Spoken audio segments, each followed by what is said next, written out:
Hey, this is Bob's Feedback. We're going to be continuing down the single-player campaign.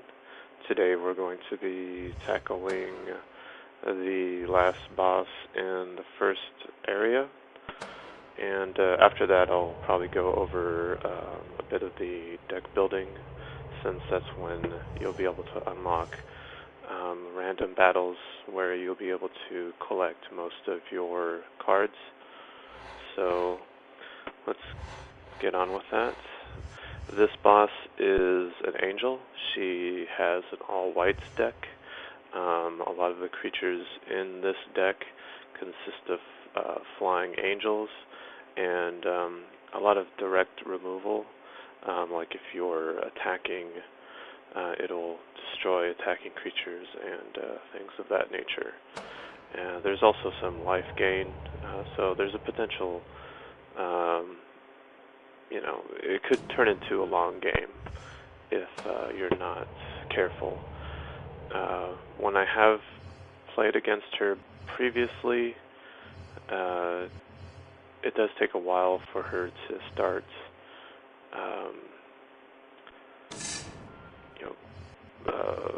becoming a major threat. She has a lot of little creatures in her deck. It's fine. And, so you shouldn't have too much of a problem, as long as you keep a couple ways to remove flying creatures, either with your own flying creatures or, direct removal of some sort. So she's going to start off gaining life instantly. And I'll put down my own little life gainer, but that's not instant.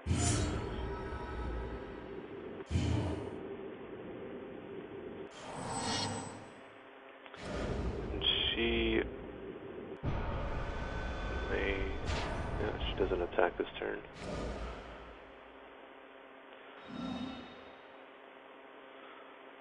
Vigilance, so attacking doesn't cause it to tap, and that could pose a problem because I don't really have any early defenders right now. Let's see, so I'm going to hold off on attacking.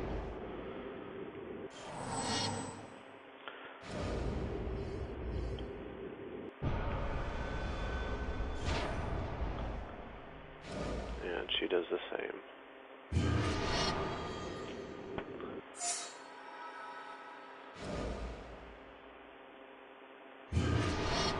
A little minion horde out, little peons. They might pose a threat pretty soon. And I'll put this guy out. So, that might deter her from actually attacking. Because the AI is very tactical. If it doesn't have an advantage, it won't attack. Of course, right now it does have an advantage, and I think my best bet is to just block this guy. I'm gonna go take those.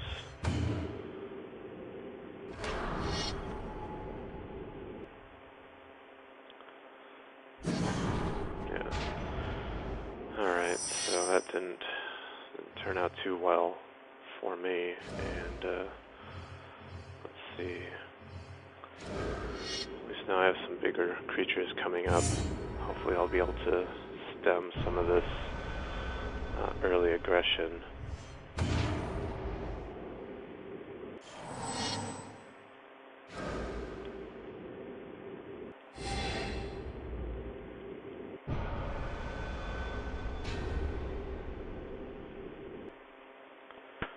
So let's see, I'm just going to take those yet again.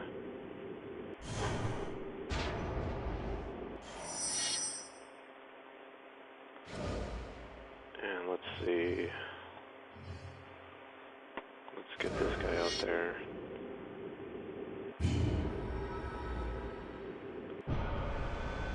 And let's attack with the flying creature.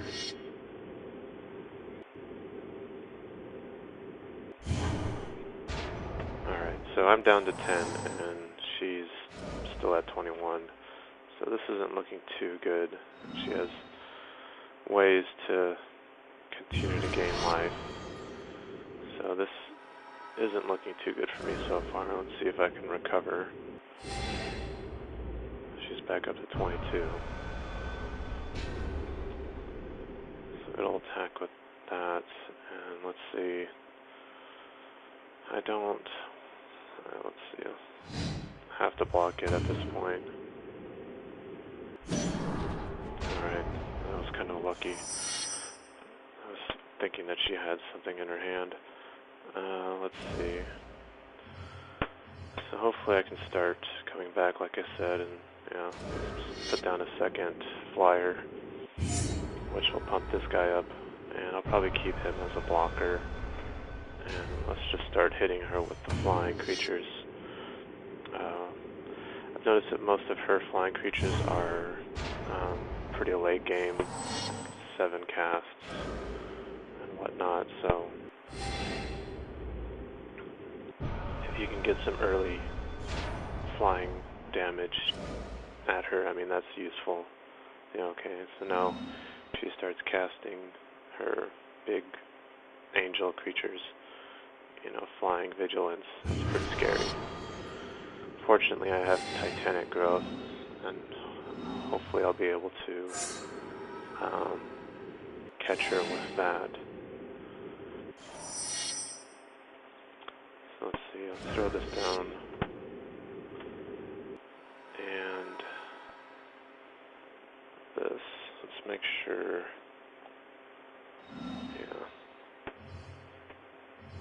I'll just keep this out for now, and I'm not going to attack this turn.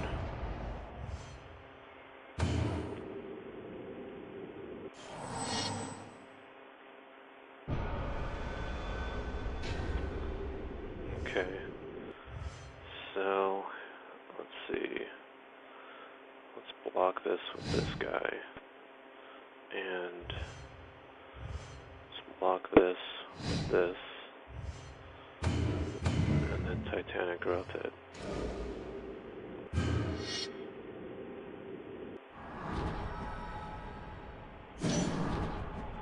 Alright, that's looking good for me. Seems like I've been able to recover. She has no creatures on the board, and I have plenty of creatures. Oh, this is good. And I have a way of removing any of her larger creatures now. So hopefully, this should be the end of the game, as long as I can push my advantage. She still has 23 life, but that will fall pretty quickly. I'm going to swing with everything. She has no cards in her hand. One thing that you don't want to attack probably early with your bigger creatures, because she has things that will remove them. Like remove target attacking creature. I forgot the name of the card specifically. I mean, it's kind of like reprisal, but it's only for when it's attacking. It costs 2 mana. And yeah, this should be the end of the game, unless there's something, big in her hand. So I'm just going to swing with all the creatures.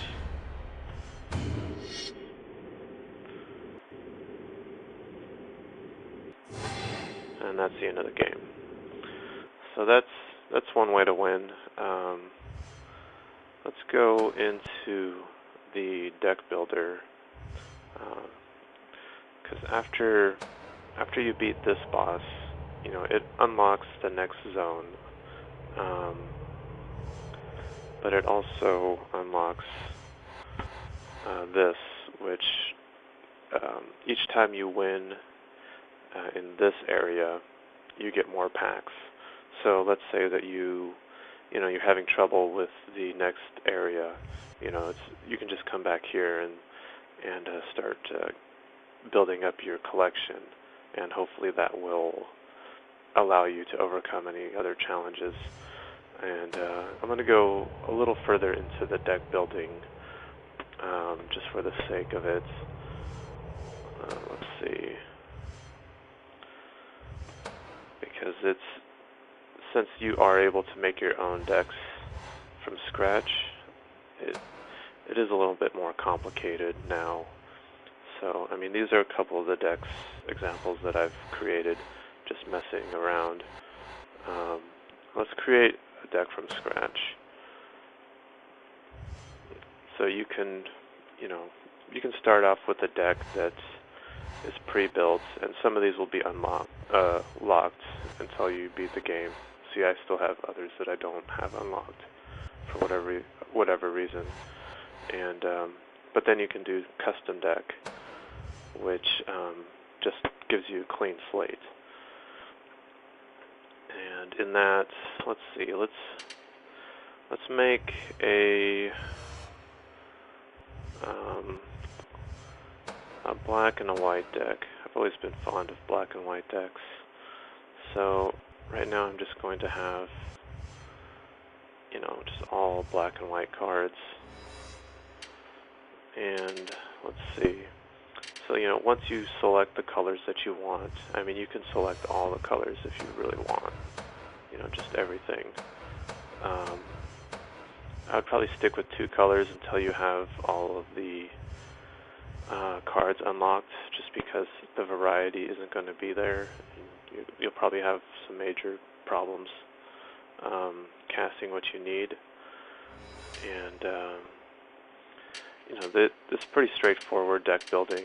I mean, you have all your cards up here, and you can choose what you want.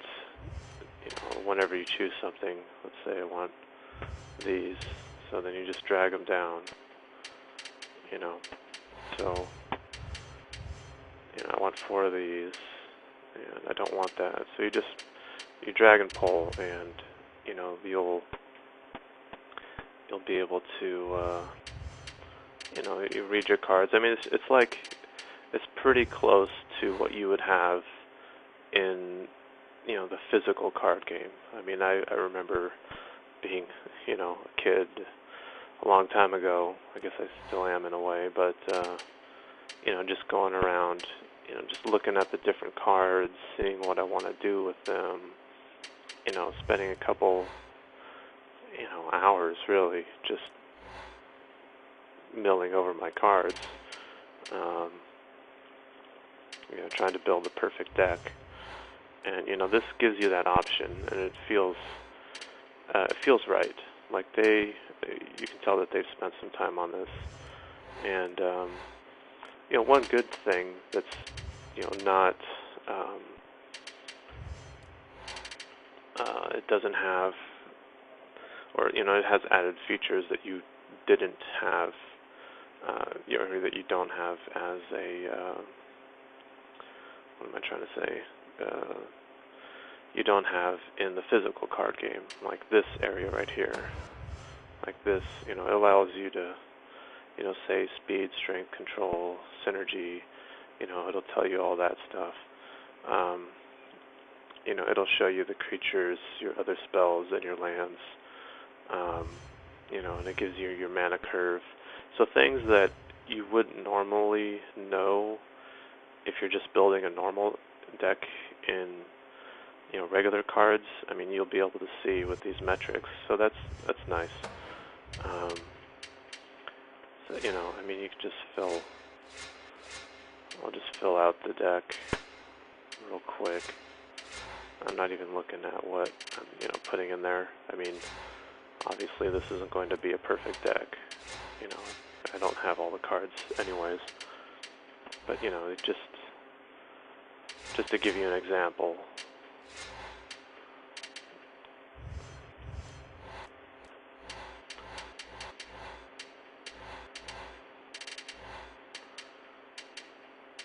So, let's see, you have 25 cards, and let's see, so the lands, you can pick, how many lands that you want.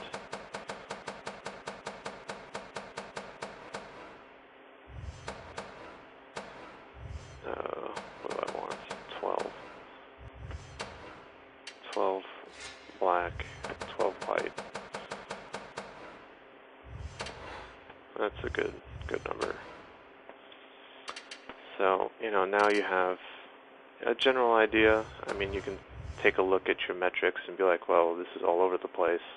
I should probably put less 6+ creatures and more, 2, 3, 4 creatures in my deck if I want it to be viable. And, once you complete your deck, you can come here and make a deck name, and you can choose,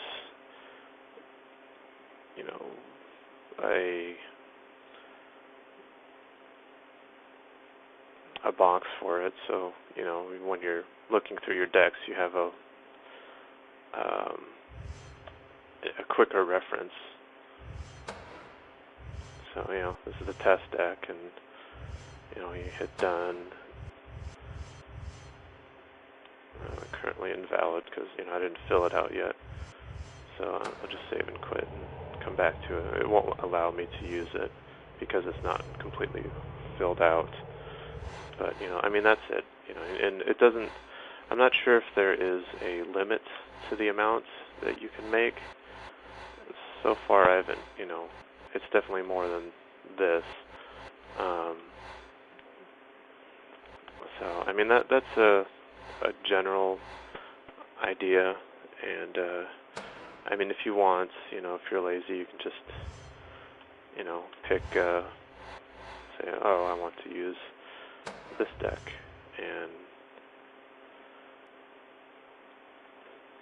I shouldn't say lazy. It'll show you. It'll be a starter deck. Like this is a deck that will work, and it'll work, and then you can modify it later.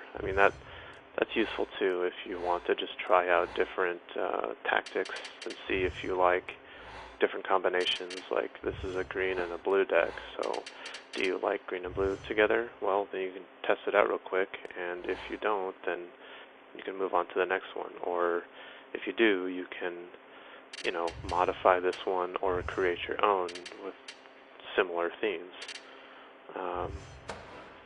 So, that's overall the deck building in this game is very extensive, and I've been very satisfied with it. Getting the cards will take time, all of them at least. There's, let's see, you can just, that first area that you unlocked will, this area right here, I'm not going to try to pronounce it. You can come in here after doing a number of games and seeing how much your completion rate is. And, I completed 100%, so I know that it would be pointless to continue to go through that area. And, now I go to the next area and try to complete those cards. Like this is 62%, and, I think the next one is, around 63. So, it takes a while to get all the cards, but, it's fun. I think it's interesting, and it shows you what cards that you don't have yet. So if you keep at it, I'll eventually get one of these cards or one of these cards, and eventually you get all of them, but anyways, so, that's it from me. I may continue down the single-player path, but, it doesn't look like there's that much interest in it, so, I may not, the next zone, has some more interesting battles in it. Most people probably have already completed the first zone for sure, and, I've been a little late with getting these out, unfortunately.